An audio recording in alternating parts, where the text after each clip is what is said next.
So I'm going to kick off by quoting some very important, very classic song lyrics. You asked me what's my pleasure, a movie or a measure. I'll have a cup of tea and tell you of my dreaming. Dreaming is free. And when we look at a lot of magic involves expensive tools and elements. You've got to have the right sort of place. You've got to set the place up in a particular way. But dreaming is something that is free. Like anyone can dream, anyone can have access to dream. Or most people can dream. I'm sure there's some people who, just the way their brains work, they probably will not be able to work with dreams well. But the majority of people will, and there's a pretty low bar of access there. It's not something where you've got to go get a bunch of props, get a bunch of tools, spend a bunch of money in order to be able to do work with dreams. And I think that's one of the things that's kind of attractive about working through dreams for magic or working with spirits through dreams. I think another element of it is that we kind of have this image of the very pompous magician in their magical circle with all of their implements calling on spirits. And even if we're looking outside of that kind of medieval or early modern grimoire tradition, there's still elements of spirit work in a lot of cultures where it's like, oh, you've got these specialists who have all this like training and these initiations and all this background, and you have to do all these ceremonies and be in all the right context for this. There's so much to it. How is it that you're going to be able to do all of that and just be able to work with spirits organically or work with spirits easily? And I think one of the answers that a lot of people have for that is dreams. But dreams are also something that I think we don't always value in contemporary culture, at least contemporary Anglophone culture. If you think about times where you talk to random people about dreams, they're like, "Why are you talking to me about your dreams? Like, who cares about that? What is that about?" Um, and when we do place value in dreams, a lot of times we look at them for psychological insight or we look at them as abstract symbols. We don't look at them as something that is real. But if we think about dreams as part of a living animistic reality, then we have to recognize that there are spirit components, there are living components to dreams and to the dream space, just like there are to anything else that we experience in life. That these are actual beings, actual places, actual living allies for magic that we can engage with. I think just if we take a second and kind of think about how that shifts our frame of reference from the dream being an abstract series of images with no basis in reality to dreams being something that occur in an actual place that we go to. Dreams being things where they're actually shaped by actual beings that have personhood, that have agency, that are individual and separate from us, and they are active. I don't want to say performers because it's not in the sense of like they're putting on a show for us, but active performers in the sense that they perform things, they do things, they make choices, they affect things through their interactions with us in our dreams. They might have an impact on the broader world through how they interact with us in a dream. And so through that, they don't only have agency within the dream space, they have agency in the waking world as well. And I think that's something where even when we think about working with dreams magically, we don't necessarily think about that. The dream is something that has a reality to it. The dream is something that is driven by an actual person with an agenda or a person with goals or a person that is attempting to do something or accomplish something through the dream. And when we begin to conceptualize dreams as a space like that, where we're dealing with actual living agencies, then the dream takes on a reality that's much more than just us saying, like, oh, there could be meaning in our dreams, we should pay attention to it, or oh, there could be value in engaging our dreams. Now the dream has as much weight to it as talking to somebody else that you would talk to in a room. It's the same sort of interaction, the same sort of meaning that you have interacting with any other person, whether that person is embodied or not. So the objectives for this class to look at how dreams can be a part of our engagement with spirits in the spirit world. That's kind of the main thing we're going to be doing. Um, Look at what dreams and the dreaming or the dream space are in an animistic context and present practical and simple methods for magically engaging dreams. We're not going to talk about dream interpretation, and we're not really going to think about dreams as psychic visions or prescience, even though they can also be those things. But there's kind of a different way of engaging the dream, which can actually be a lot more passive when we're looking at dreams in that kind of function. So, from my background, a little bit in terms of working with dreams, uh, grew up with a lot of psychic dreams. The My mom is a seventh daughter of a seventh daughter, and so she had a lot of psychic experiences. And I like to joke that of my sister and I was the lucky one. Like I got the precognitive dreams and the ability to read things from people and to kind of tell stuff that was going to happen. And my sister got all the poltergeisty breaking electronics phenomenon.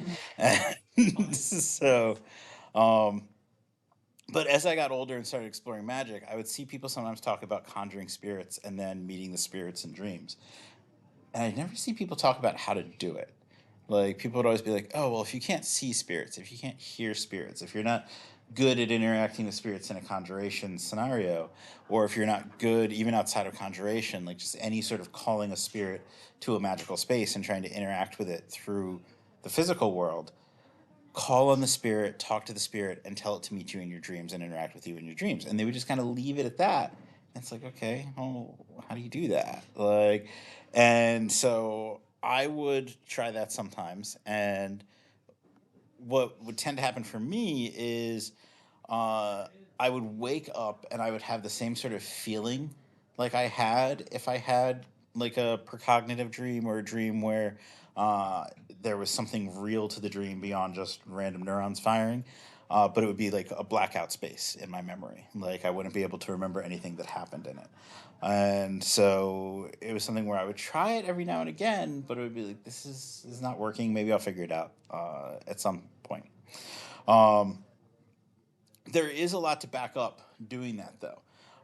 If you look at a lot of early modern writing on working with spirits, particularly with fairies, particularly ritual sex with fairies, or having dinner with fairies, which ends in ritual sex with fairies, that's like it's like a theme. A lot of that very strongly implies that there's a dream component to that. Or you'll see folklore where like the person is in kind of a twilight space and then things happen and then it's sort of like okay, part of this interaction seems like it's probably within the space of a dream as opposed to like continuing right there where they are. Um, so a couple years ago, I started working on writing a book on dream work. Initially, mostly about interpreting dreams, but I decided I wanted to tackle various elements of dream magic instead of just focusing on dream interpretation. And so that meant I was also going to dive in a lot more on some of these areas that I was a little weaker on and try to figure them out. And so this has been a big part of my work the last few years.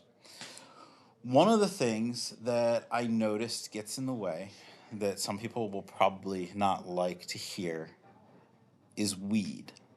Um, I had started taking edibles for anxiety and to help myself sleep, and I noticed it cut me off from dreaming by taking them before going to bed. And so, as I was researching more things about what impacts dreaming and impacts our relationships with dreams, that's one of the things where that is pretty common that that reduces our ability to recall dreams or have sustained dreaming experiences.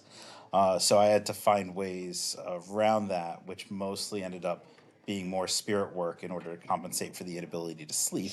Um, and but it paid off. I got my dreams back. But I also think that's kind of an interesting thing where with culturally there's a lot of stuff where people are like, oh, weed witchcraft. It's like the witch herb, and it's like there's a lot of better candidates for witch herbs, like mostly opium, but the or other poisons. Yeah, like but. Yeah, like I think with that one, it's like it's got a popularity that make people want to associate it with witchcraft. But I also think the dream space is an inherent part of the witch's nature. Witches as liminal beings who are partially within the physical human world and partially within the spirit world, sort of straddling the spaces of the living and the dead, of the human and the fairy. Uh, that if you're going to cut yourself off from the dream space, which is like the way station between all those spots, like when you go into the underworld, one of the first places you get to is the House of Dreaming. And so that's a place where like it's right next to the gates that Apollo travels in and out through the world. It's right before you get to the place where you're entering into the land of the dead. The dream space is a space that's adjacent to a lot of other spirit spaces, and so it's a space where you can connect with lots of different types of spirits. It in and of itself is a liminal space. It's a space where you're interacting in it where your mind is conscious but your body is unconscious.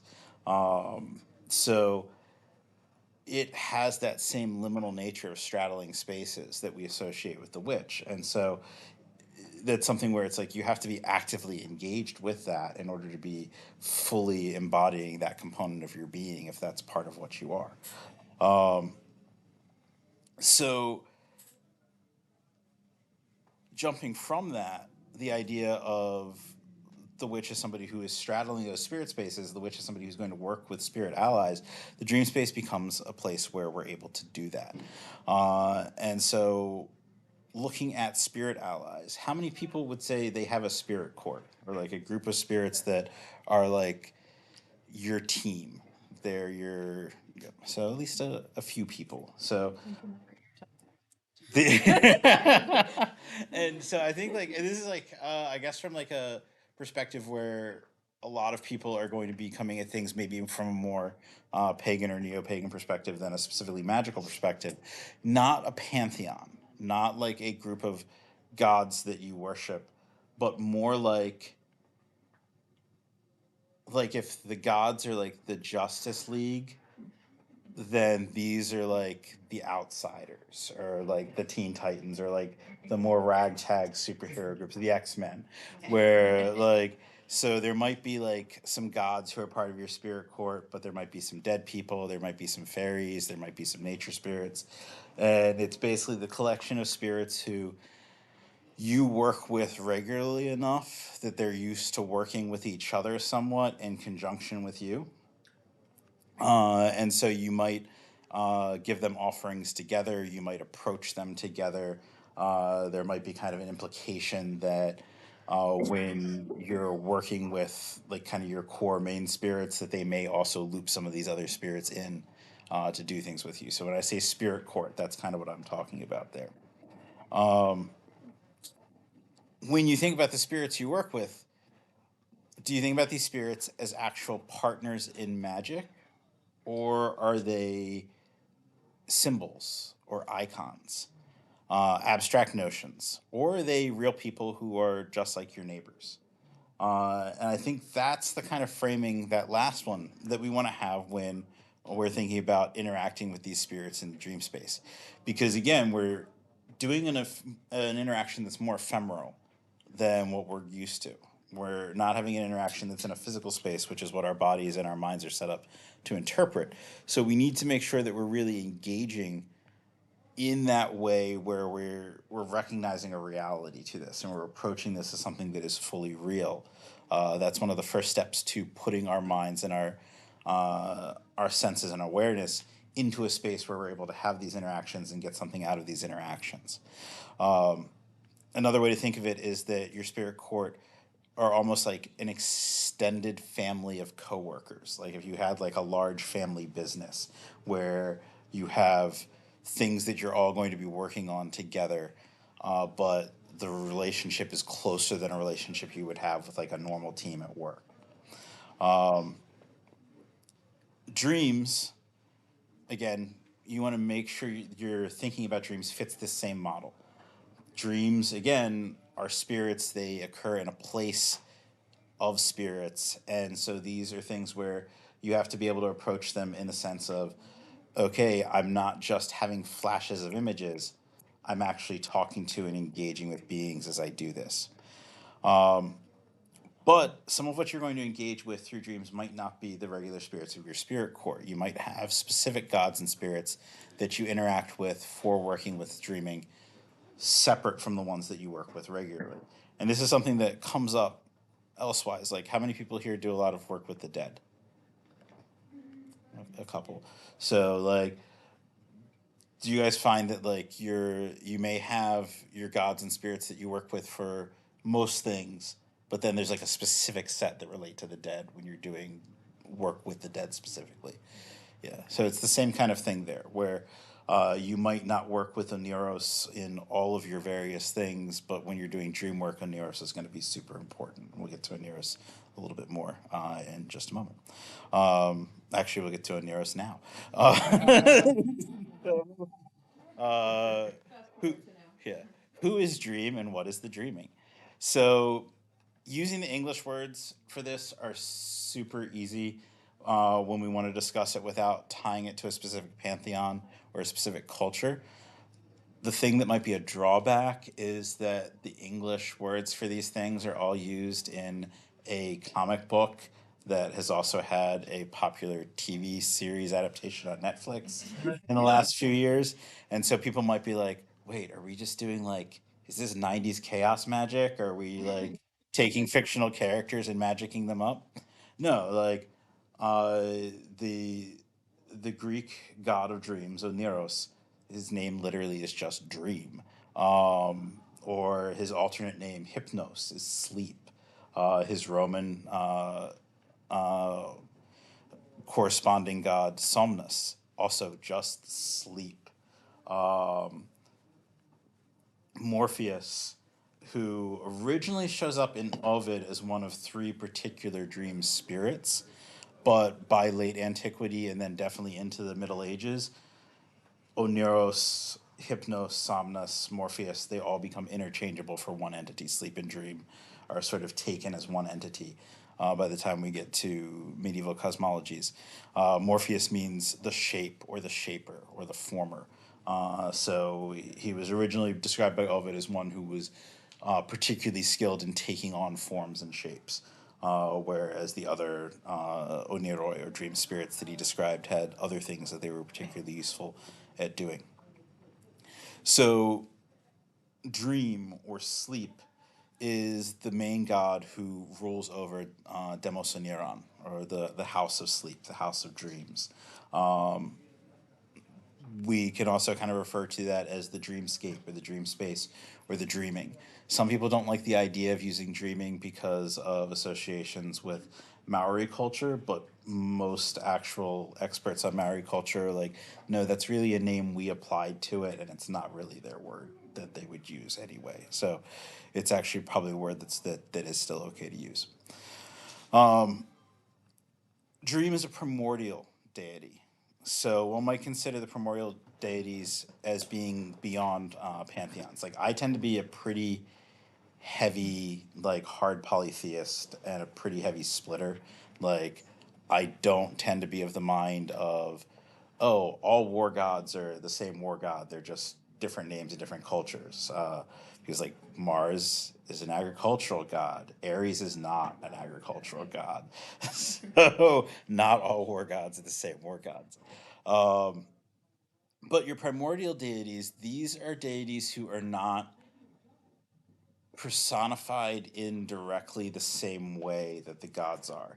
I would say, from an animistic perspective, they're still persons in that they still have agency. They're still beings that we can have relationships with, but it's not in the sense of like Dionysus likes to drink and party and engage in watching theater and inspiring theater, and Zeus likes to throw thunderbolts and then go party also and leave children all over the place. like they have personalities. They have like things that they like to do. Oneros sleeps, and he likes imagery. His palace is full of statuary of him posing with all the other gods. But he's not a figure where there's like a lot of, okay, here's the individual personality of this being. So that's a figure where you can kind of look at it in a more general sense of, okay, I can approach these primordial gods regardless of a specific pantheon, because the primordial gods are basically what they are. Like Nyx is the night. Nyx is not a goddess of night who is separate from the night. Nyx is the night itself. Similarly, Oneros is dreaming itself. Uh, Now he has the Oneroi, the spirits that go out and form dreams and present themselves in dreams and take on shapes uh, in dreams. And he has his palace, his place of dreams. But in a sense, they're all also kind of extensions of him. Like they are doing his function. It's like if his fingers reached out and they took on different roles in the dream, and his hand was the space where the dream is happening, then you have that kind of individuation there, but it's still part of this overall collective, which is again part of that primordial nature where there is like an individuality, there's a being, but it's beyond uh, the way in which later creations are individuated. At least that's how I tend to view that. Um, so, Dream is the main being that you're going to look to support your ability to interact with spirits in the dream space. Memory is another one that's important. And again, memory is one of those ones where um, I don't know that she is generally considered one of the protogenoi, but uh, pretty similar in that sense that she is just a core element of existence. So the river of memory that runs through the underworld, where the dead go and the dead drink from the river of forgetfulness in order to be sort of erased and become part of the group of souls that then new souls are made from. Whereas initiates understand that humans have a relation to the gods, and so humans are eternal, and so humans know to ask to drink, or initiates know to ask to drink from the river of memory, so that they remain eternally in the land of the dead. That same goddess who is that river, that's who you would call upon in this sort of work as well. The fair folk can be particularly useful for this, but with caution that you probably want to have a relationship with a particular fairy that you know and trust and have some sort of contracting with, so that you can call on them with relative safety, as opposed to just like, hey, any random fairy, come and get all up in my dreams. Um, the dead. The dead are useful as guides and companions in dreams, but they will probably not be able to take you into the dream space. The dead can enter the dream space easily, but they're not going to be able to come into the waking world and take you into the dream space. Uh, if you have a familiar spirit, one of the classic things for a familiar to do is to guide you in a night flight, which usually occurs while you're entering into the dream space. So your familiar spirits would be useful for this. Other gods who aren't particularly related to dreams could also have some utility in working in dreams. They could be beings that you talk to or interact with. Um, Dreams are specifically distinct from prophecy and divination, at least in Greek mythology. The reason the dream spirits are able to communicate true things to humans is because the gods complained that only Apollo was able to communicate through prophecy and oracle. And so Apollo has that, Hermes has divination, and everyone else has access through dreams. So again, you probably could work with gods as companions, work with gods as spirits that you interact with, but they may not be the ones that are going to be who you would call to take you into the dreaming space. Although I would imagine most gods would have the capability of doing so, it's probably just not the thing that most of them are interested in doing. Now, as far as how this kind of work is actually done, or how it works, the basic thing is you are meeting a god or a spirit in a dream. So you might conjure a spirit. And when I say conjure a spirit, that doesn't necessarily mean that you have to be working with Christian or Jewish or Islamic grimoires. Like you can do conjuration in a pagan context as well. In fact, last year, one of the classes that I did here at Wellspring was on pagan conjuration. And so conjuration means that you are calling on a spirit and binding it by a name that has some sort of authority over that spirit. That is not the only way to work with spirits. You can also just kind of call out to spirits and ask them to show up and interact with you, which may not be the safest way to do it. As Archelina was talking about in her presentation, there are certain types of people that have spiritual authority that are able to command certain types of spirits.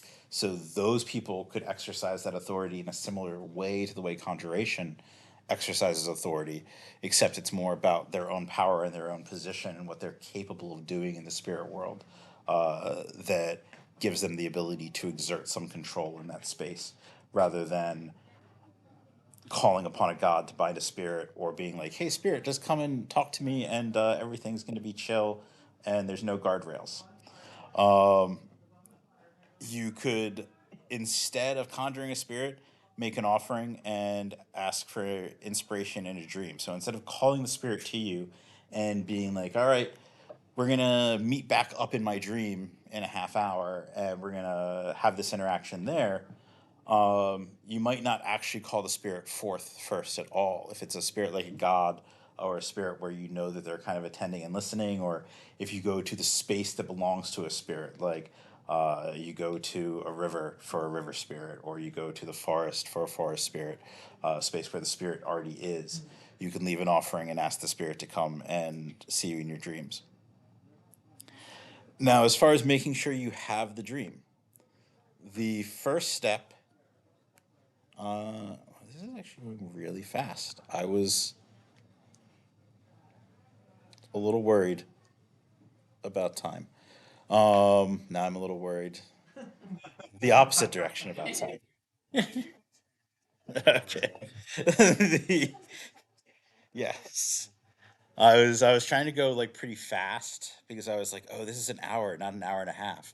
Um, okay, so as far as how to actually do this, now this is really simple.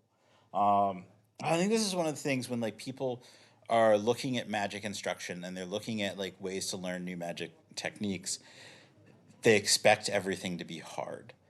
They expect it to be like, okay, you need to like take all this time and do all this meditation and do all this practice with this, or okay, you've got to go get these tools and you've got to go through all these rituals and preparations.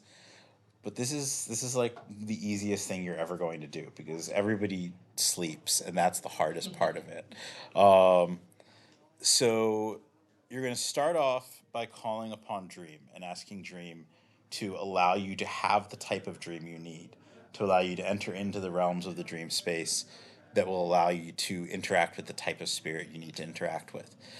Because even if the dream space is all Dream's home and all an extension of him, there's still parts of it that are going to be closer to other parts of the spirit world where you need to be in the right part of it. You need to be interacting with the dream spirits that connect with those other parts of the spirit world that you want to interact with.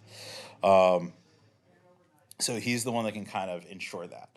I guess we didn't have a lot of people who've done work with the dead, but it's sort of similar to if you're going to call upon a spirit of the dead, generally you call upon the guardians of the dead first. So, like, you might make an offering to Hades and Persephone to allow a particular spirit of the dead to come forth for you to interact with. Here, because you want to interact with spirits through the dream space, you're calling upon the Lord of the dream space to allow you to do that. And to also ensure that you have the faculties in the dream space to do that. Um, Basic way to do that is to just, as you are about to go to sleep, make a simple prayer to Oneros, just like, Oneros, I call upon you, hear me, allow me to enter into your home and have a dream where I'm able to interact with such and such spirit, and that the dream will be clear and comprehensible to me. Then you're going to call upon memory, because if you don't remember the dream, what was the point? And so this kind of goes back to what I was saying before. Like, I would try to do this and I would wake up and I could tell that I had some kind of magical dream, but all I'd remember is darkness and there'd be nothing there. Some of that may be related to that if you're entering into a space that's kind of part of the underworld, the first thing that happens is that you're exposed to things to cause you to forget that space. Some of it may be that certain types of spirit interactions that are very direct and unfiltered will sometimes kind of hit like sort of an override switch where you might have part of the interaction retained within you, but your mind has to sort of secondarily process it. It can't just process imagery for it because it's too abstractified. So having memory kind of guide that process as the deity who oversees those processes allows you to retain the information that you have in the dream. If you're doing a lot of dream work, you will probably start remembering your dreams more anyway. That tends to be a thing of, if you wake up and you repeat the dream to yourself and you focus on the dream, you wake up, you write the dream down, wake up, speak out loud and describe the dream.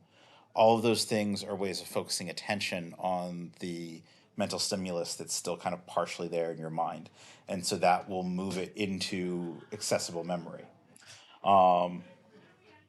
Even without doing those things, if you are already attentive to thinking about your dreams, then that's going to help create some focus when you wake up and improve your recall. If you're doing a lot of dream work, it might also shift your cycles for waking up. If you wake up at the end of a REM cycle, it's easier to remember what happened in that dream. The annoying part about that is those cycles are about an hour and a half to 2 hours long.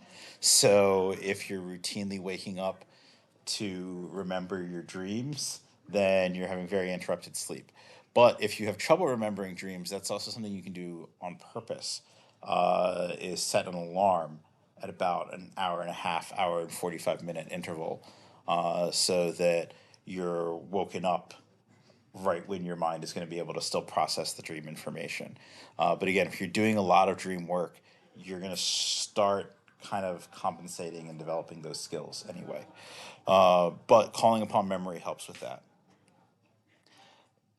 Then the what's probably the most important part, like, you could dispense with asking dream for help, you could dispense with asking memory for help, but asking someone to carry you into the dreaming, to take you to the place to talk to the god or spirit that you want to interact with. And this is the part that is your most core classic witchcraft component of this, because that's what a familiar spirit does.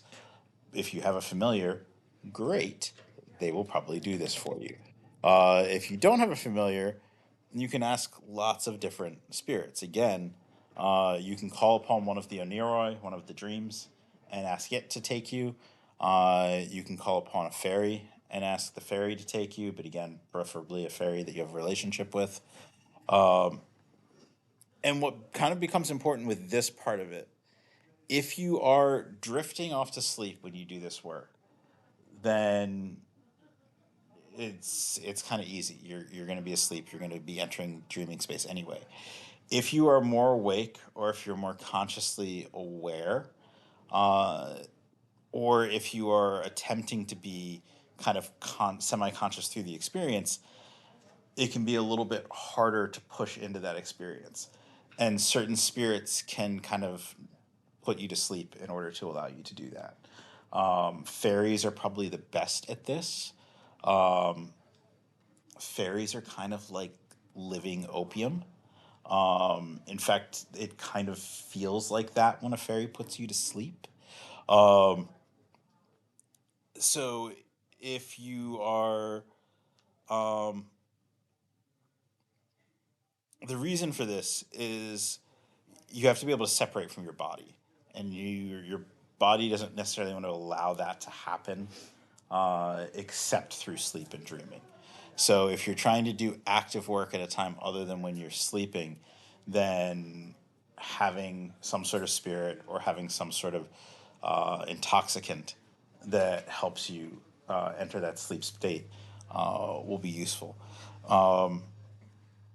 There was a spell in a cartoon that stood out to me when I was a kid, uh, where it used the phrase, "Spirit to be willing, the flesh must first be weak," which is a play on a line from the Gethsemane story in the Bible. The spell was in Gargoyles. If anyone's seen Disney's Gargoyles, it's the best freaking. Well, no, like Smurfs is probably the best freaking cartoon, but Gargoyles is very high up there, and Gargoyles has a lot of cool magical content. The full line in Gargoyles was, "For spirits to be willing, the flesh must first grow weak, just long enough for soul in flight to pass from cheek to cheek." And there, Puck is basically teaching uh, Titania's grandson how to possess other beings by allowing his spirit to move from a body into another space. It's from a cartoon, but it's still reasonable magic. Uh, Sarah Mastros has sometimes points out that physical wellness and spirit flight tend to be inversely proportioned. Like people who are very comfortable in their bodies, people who are very fit and very physical in a lot of the activities that they do, struggle more with things like astral projection and spirit flight and out of body experiences, whereas people who are less comfortable in their bodies and have more going on sometimes find it a lot easier to leave their bodies and do things. Personally, when I was younger and healthier, I found it a lot more comfortable and easier, but I was also a lot less athletically minded. I've sort of taken my later adult life and become a gym teacher. Basically, like I teach a sport full time, and so now it's something where I'm like, oh, this trying to leave your body. It's gross. It's tough. I don't want to do that. So I will frequently call on a spirit and be like, hey, I need you to knock me out so I can do this, because it's easier than going through like a deep meditation to try to create that trance. Basically, what Archelina teaches people to do, I'm saying call spirits and cheat, and the spirits will let you do it. Where you can leave your body and go into a trance and not do the work to learn to do it. But, uh, but fairies and dream spirits are probably the best ones for magically subduing your body and subduing wakefulness. Um, you can also use meditation, chanting, and focus exercises to prepare yourself for the dream. Some of that may be kind of prepping yourself for dream recognition in order to achieve lucidity. So, one of the basic tricks for having lucidity in a dream is to recognize some symbol or cue that tells you that you're dreaming. Lucidity is not absolutely necessary for these experiences, but lucidity is helpful if you want to actually interact with the spirit as opposed to just having the spirit tell you things or show you things or do things to you. If you're lucid, it's a little bit easier to make that happen. If you're doing more work like this routinely, lucidity also will increase, uh, but not as an automatic for everyone. The It can also make the experience overall more comprehensible and clear. So being able to recognize your context is the big bridge for that. So if you go into the dream and you're like, okay, I want to have a dream with this spirit, and so this spirit relates to these things, so I'm going to kind of build a mental image of a space that has a lot of correspondences that are the nature of this spirit and the nature of the work that I'm trying to do with this spirit. And I'm going to try to drift into sleep while I'm already in this sort of like mental palace of whatever it is that's related to this spirit, so that when I go into the dream, these are the things that I'm going to see, and I'm going to recognize I'm dreaming, so it'll be easier for me to control interaction with the spirit. You're kind of doing a bit of a self hypnosis thing, but you don't want to mistake the dream experience overall for that. Even though you're sort of using a psychological approach to help build out elements of the dream, those elements of the dream are support that are showing you that you're dreaming. There's still the rest of the dream space being built by dream spirits and the spirit that you're interacting with, and the interaction with the spirit is still the interaction with that spirit. You're not guiding and pre-planning that through that. But the thing is, you still want to have discernment and kind of test what you're doing in order to make sure that you're having an actual interaction and it isn't just in your head. Um, so once you're asleep, a couple things could happen. You could have the spirits take you to a place where you interact with the spirit in question. You could have a dream pose as that spirit and function as a messenger or translator for that spirit. Uh, you could be in a place where the dreaming spirit and the human interact directly, but it doesn't matter entirely which thing happens. So whether it is that you go to the space of the spirit by traveling through the dream, whether it is that you meet with the spirit in the dream space, whether it is that the dreams kind of pose as the spirit, you're still ultimately interacting with that spirit, even if it's something that's taking on the guise of that spirit and the spirit is speaking through that guise. Um, the big thing here is that your particular experience is going to be based on your dream language. And so if you go into it and you're expecting like, okay, I've read this book and this spirit appears this way, or I've read this mythology and this spirit looks like this in mythology, that doesn't mean that that's how they're going to look to you or how they're going to appear to you, because everyone has their own internal visual language or their own internal sense language. So an experience I had recently was actually a night battle dream. I was gonna ask, like, so when do we find the spirits? Yes. So, for Valpargasnacht, I asked my spirits to take me out to go to the places where spirits and witches gather on the mountains for Valpargasnacht. And I ended up being taken to a place where I had a sword fight in the forest. And in this forest, there was grain growing up from the floor of the forest, and there was grain hanging from the trees. And we were fighting for the right to either burn down or protect a sushi restaurant. And it was very clear that like food supply issues were at stake based on who won. And so it was like straight up classic like Ben and Dante type of night battle spirit flight, or in an Irish context, Finvara leading his group of fairies to fight the neighboring group of fairies for the crops of the area that he's associated with. But it was in a visual language that was very modern. It was in a visual language that would make sense to my brain, because your brain is essentially taking these ephemeral things that are not concrete sensory stimuli and turning them into things that look like sensory stimuli. And so it's saying like, okay, you're having this interaction with a spirit. There's a conflict. What's a conflict look like to you? Well, I teach sword fighting, so my conflict involves me fighting a guy with a sword. And we're fighting over food supply stuff, so there's still like all this grain growing up, which is the classic thing in these fights. Like normally, like historically, we'd be fighting with the grain instead. Um, but we're fighting in a space that's filled with it, and we're fighting in over something that represents how people get food. Um, so very modernized in that sense. And so your experiences, you have to expect that the experiences are going to be things where they're in a language that you understand rather than necessarily like a classic, just like you're going through looking at some painting of something from two, 300 years ago, because that's not going to be the language you speak. Um, let's see. You don't want to measure success based on whether or not what you saw is what you expected.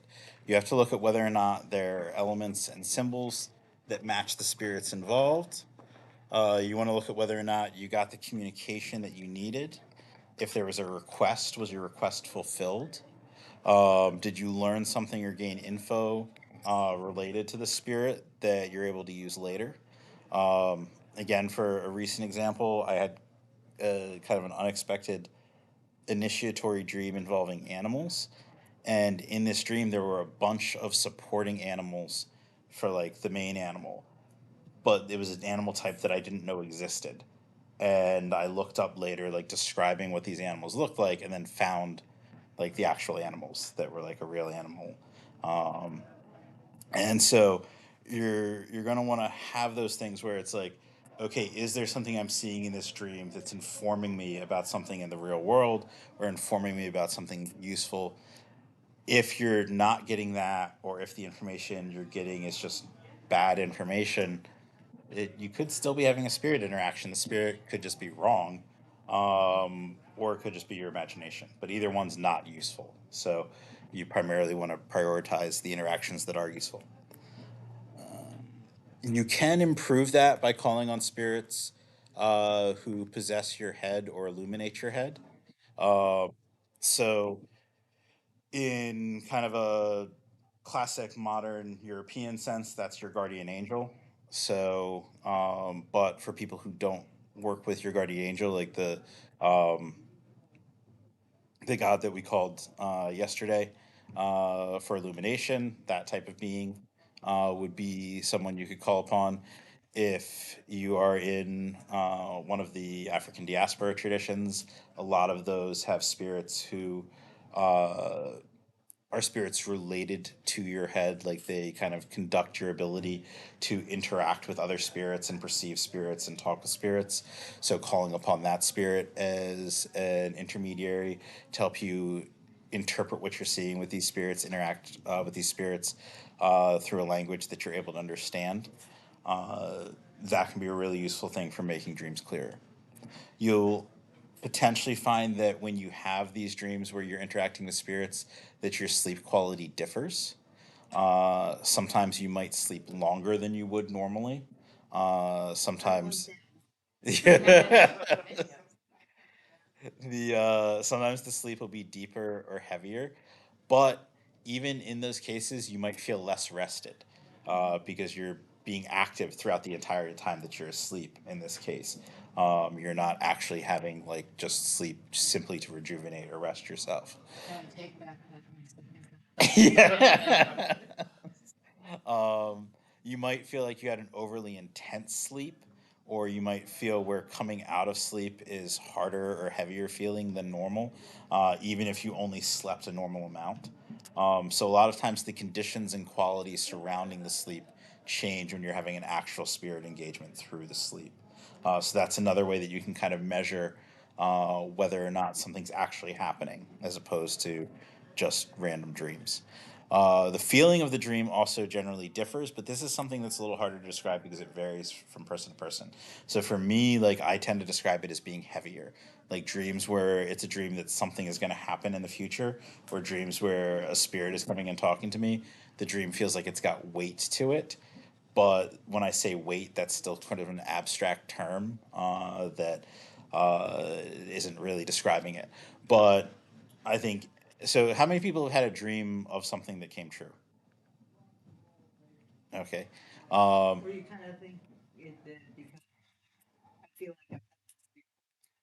uh, Different from deja vu because like what I find delineates them is like even if I don't remember a dream and then I remember having the dream where it's a deja vu thing, I can remember what's going to happen next. And so or I can remember when the dream happened, like I can remember the context of the dream. um so in those cases, like for those of you who've had dreams where you've seen things that are going to happen, do you feel different when you dream those dreams versus when you dream a regular dream? So your dreams with spirits are going to have a similar sort of difference to them. Because again, it's a dream where you're actually jacked into demos a neuron. It's not a dream that's happening in your head. It's not just your neurons firing. You're actually in another place experiencing something, or that space is being reflected through your heart into your mind, so that you're able to see it. But even when you have those features where you have like the dream feels different or your sleep is different, you still want to test the interaction against reality. So again, if there was stuff that was supposed to happen in the real world as a result, either the spirit told you something was going to happen or you asked the spirit to do something and it agreed to do it, did it happen? Uh, was information that was received verifiable or usable?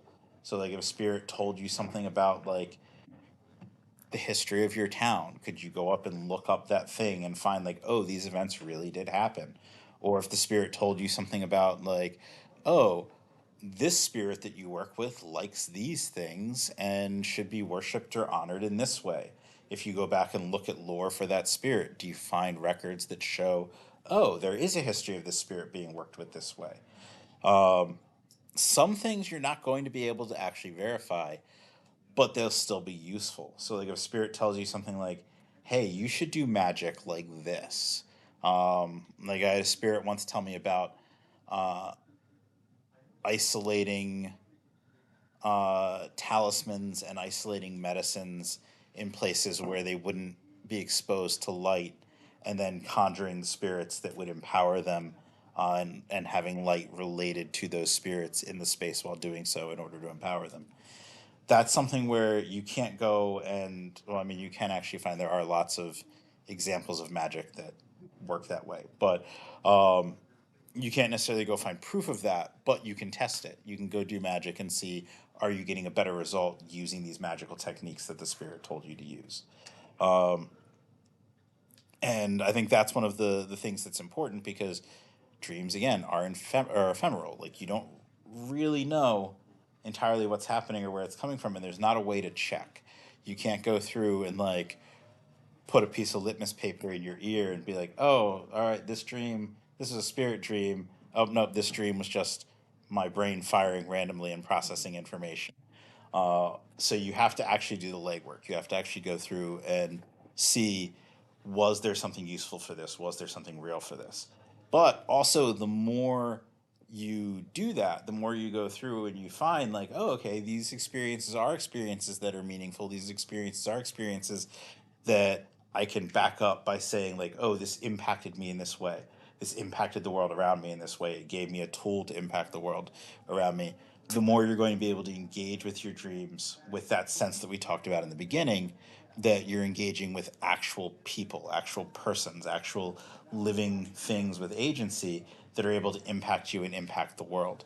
And the more you engage from that perspective, it's going to be kind of a circular feeding in thing where you take that perspective more deeply, your engagement with the dream space becomes deeper, and so you have clearer, richer dreams where you're getting better content, better information, more impactful experiences and interactions, which then is going to make you engage it even more as a real thing, which will then take it deeper. And so it keeps spiraling inward until it gets better and better that way. Have they done any studies neurologically to figure out, yeah, your the quality of your dream and the type of your dream? Well, there are studies that show, uh, in terms of, well, lots of different things. So there's studies that show like different things that'll increase lucidity. There are things that show that certain types of things will increase recall. There are studies that show certain things will increase uh, kind of the depth and clarity of what's happening, or like the frequency of dreaming or the length of dreaming. And there are some things that like they kind of work across the board and work with all of those things.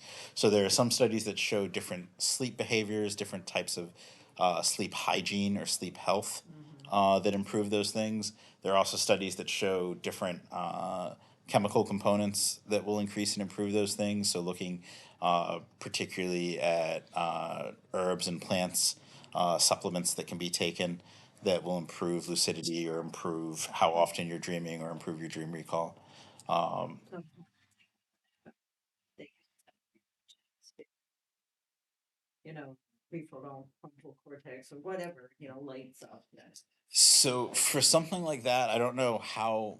I'm sure there have been studies like that, but I have read about other studies from neurologists where um, a lot of neurologists will say that like the data that is taken from those Mm. gets interpreted much more concretely than it actually is.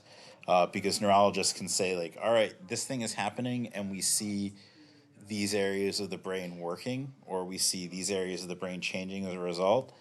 But that doesn't mean that they have a mechanism or that they know exactly how the relationship between the occurrence that they're observing and the reaction in the brain is. They simply know that there's some relationship.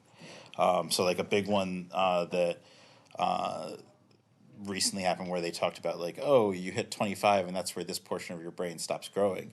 The neurologists behind that research are like, we have no idea what that means. We just know that that portion of the brain, somewhere between like 21 and 30, average to 25, stops growing around then. Other parts of your brain are still growing and changing, and we don't really know what any of the parts are doing. Mm-hmm. So I think that's one of the things where we can find a lot of popular articles frequently that will say like, "Oh, we saw brain activity while people were doing this, so this means this portion of the brain is doing this thing." But like actual neurologists will be like, Maybe. "Maybe, yeah, like, it could mean that, it might not." Yeah. All right. So, were there any other questions or? Did you go over use of tools? Did you? No. So the you can use tools for things like this. The Like some of the Solomonic Pentacles are used for dreaming or for calling on spirits that you could use for dreaming. A lot of people will use like herbal sachets where you've got herbs that will have a calming effect, or herbs that call upon visionary experiences or call upon dreams, and sleep with those kind of hanging on the bed or sleep with those under the pillow. Various types of talismanic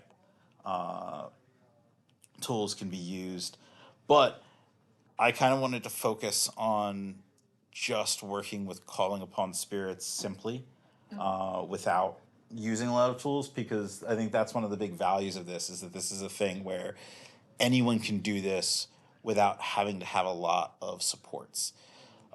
If you have trouble with dreaming, or if you have trouble with sleeping, that's where I would start using other sorts of magical tools. Similarly to like that's where you would also like maybe call upon spirits to help put you to sleep. But most of the tools that I'm familiar with are things where either you put them under your pillow or you put them on your bedpost. The two types of main types of tools that I would think of in association with this, or I guess three. One, you would have tools for calling upon dreams.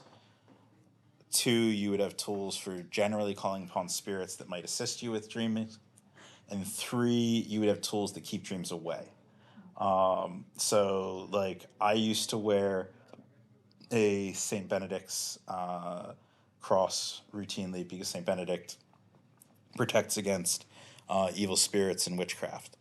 But if I wanted to have dreams where I might interact with certain types of spirits that may be more aggressive or antagonistic, I would have to take that off and not put it on the the post of my bed when going to sleep, because I basically had to like unlock the door to allow those things in. So if you're having things where you're having dreams that are oppressive, or dreams where you believe there are spirits involved, but they're spirits that are unwanted, then you might use apotropaic tools like that. Either warding your bed by putting it on the bedpost or under your pillow, or warding your bedroom by putting it on the wall above your bed or above your door or your window. Night hags are another big one for something like that, where people have sleep paralysis. Like you have some sleep paralysis that is probably purely medical. You might have some sleep paralysis that is purely spiritual, and then some sleep paralysis that's a combination of the two. So usually, like amulets depicting Adam and Eve or the Archangel Raphael the Archangel Michael. There's a couple other angels that you could do too. Those are fairly traditional anti night hag talismans. I'm sure most cultures have talismans for that because just about every culture has night hags. So yeah, rosemary. I've not tried that. So, but yeah, so those would be the three places where I would use tools. Would be either a tool to increase dreaming, so like a talisman, a pentacle, a sachet, to increase dreaming. One to call upon, or spirits that would help you with dreaming, or ones to keep away dreams that you don't want. Any other questions? Yes.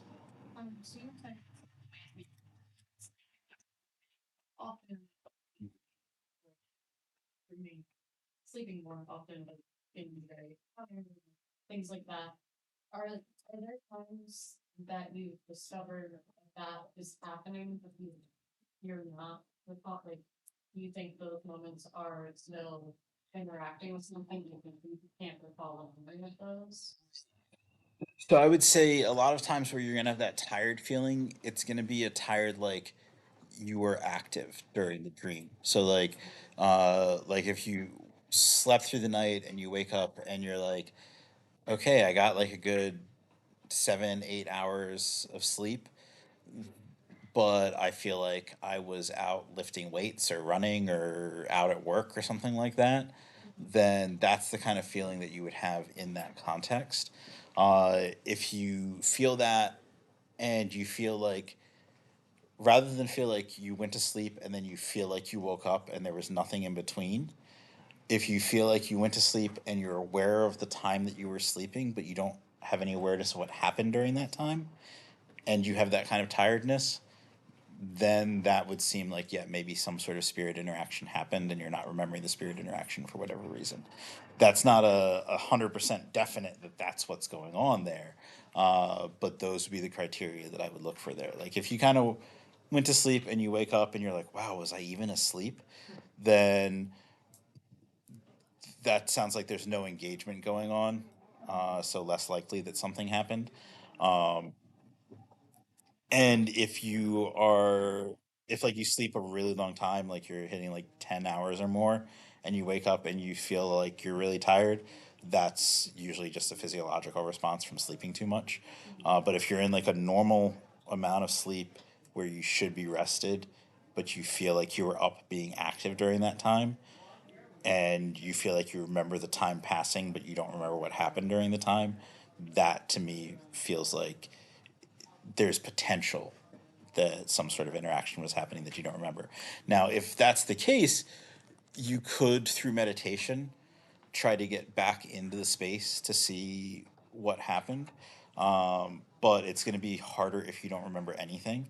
If you have some sort of sense about what the overall area that the dream may have dealt with, or some sort of feeling that you woke up with from it, and you can use that as like the chain to pull back through meditation to take yourself back to the space of the dream, that might work. But if you've got like nothing, then it's going to be pretty hard. Okay, no problem. I think we are, well, we're past the hour point. But if there were any other questions, to answer another question or two. Okay. Well, thank you. Thank you.